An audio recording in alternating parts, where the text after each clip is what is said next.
Welcome to the Slop Temple. We pray this video helps.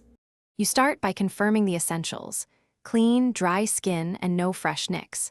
Once done, open the deodorant, and if it's roll-on, warm the ball by rolling it in your palms for a few seconds so product flows evenly.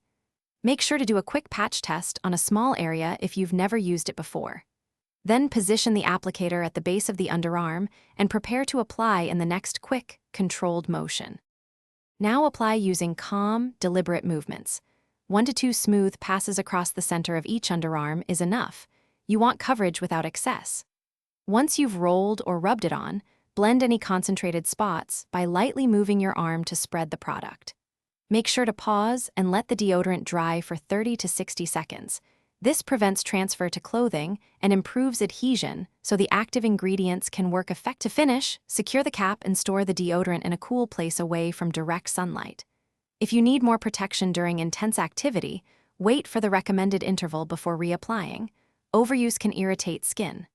If redness or burning appears, stop using it and rinse the area with cool water, then test on a small patch later. For any white or sticky residue on clothes or skin, wash gently with mild soap and lukewarm water to remove buildup. Thanks for watching. Consider subscribing if we helped you.